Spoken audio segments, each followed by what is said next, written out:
Menulis surat itu perlu dan seru loh. Siapa ya yang masih menulis surat di zaman dawai seperti ini? Kan udah ada Telegram, Instagram, WhatsApp, SMS, email, Facebook. Apa perlunya untuk kita tahu bagaimana caranya menulis surat? Nah, mungkin seperti ini ya pemikiran kamu ketika melihat atau mendengar topik tentang menulis surat. Gak bener loh. Menulis surat itu ilmu yang perlu dikuasai dan menulis surat itu bisa jadi kegiatan yang seru dan menyenangkan loh. Kalau gitu, kenapa kita masih perlu menulis surat? Nih, 3 alasannya.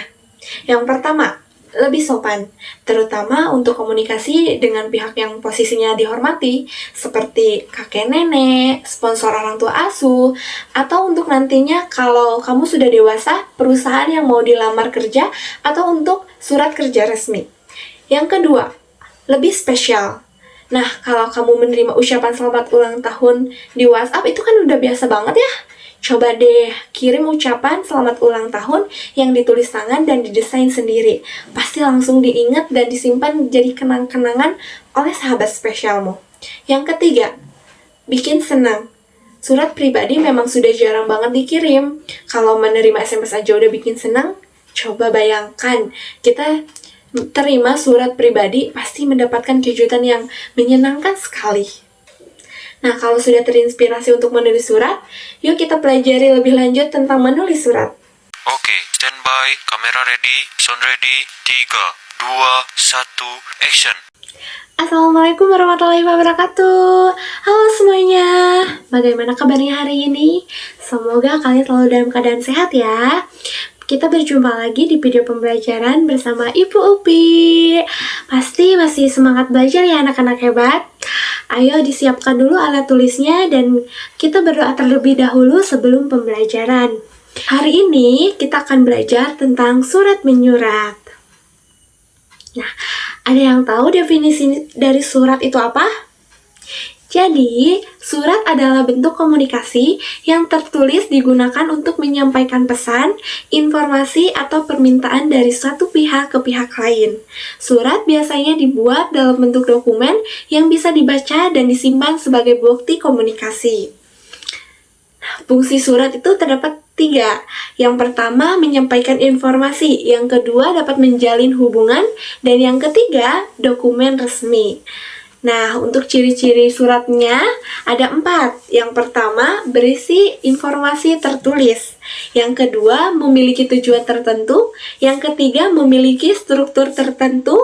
Dan yang terakhir, yang keempat, menggunakan bahasa yang sesuai. Untuk jenis-jenis surat itu ada 2. Yang pertama, surat pribadi. Yang kedua, surat resmi. Nah, yang pertama kita bahas yaitu surat pribadi. Surat pribadi adalah surat yang ditulis untuk keperluan komunikasi antar individu secara personal. Ciri-ciri dari surat pribadi yaitu yang pertama, menggunakan bahasa yang santai. Yang kedua, komunikasi secara pribadi. Yang ketiga, tidak ada kop surat. Nah, ini merupakan contoh dari surat pribadi. Nah, oke, Ibu bacakan ya. Jakarta 30 November 2025. Kepada sahabatku, Dwi. Halo Dwi, apa kabar? Semoga kamu selalu sehat dan bahagia ya.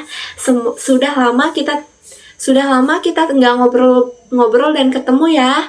Aku rindu banget sama obrolan kita yang seru dan lucu. Aku ingin bercerita sedikit tentang hari-hariku belakangan ini. Sampai di sini dulu ceritaku. Jangan lupa balas surat ini ya. Aku tunggu kabar darimu.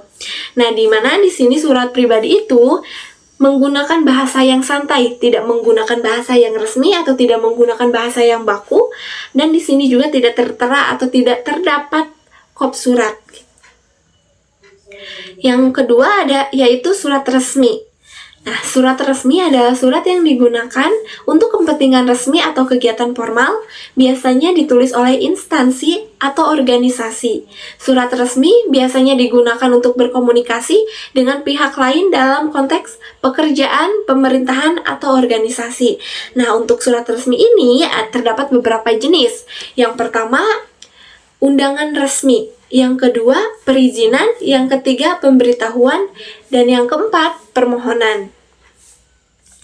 Nah, untuk surat menyurat tadi itu terdiri dari dua jenis, yaitu surat pribadi yang menggunakan bahasa santai dan ditunjukkan untuk komunikasi personal, serta surat resmi yang menggunakan bahasa formal dan format baku untuk tujuan administratif atau profesional. Keduanya sangat penting untuk menyampaikan pesan secara tertulis dan cara yang jelas dan terstruktur. Mungkin sekian pemaparan materi atau penjelasan materi dari Ibu. Sampai jumpa di video pembelajaran selanjutnya. Nah, tapi sebelum menutup, Ibu ada tugas untuk kalian.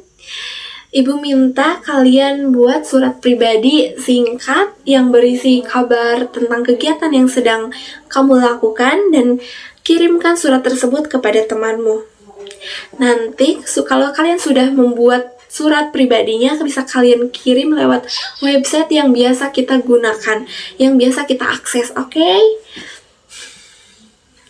Mungkin sekian penjelasan atau pemaparan materi tentang surat menyurat. Sampai jumpa di video pembelajaran selanjutnya. Semoga video saat ini atau video yang sekarang semoga bermanfaat untuk kita semua. Ibu tutup. Wassalamualaikum warahmatullahi wabarakatuh.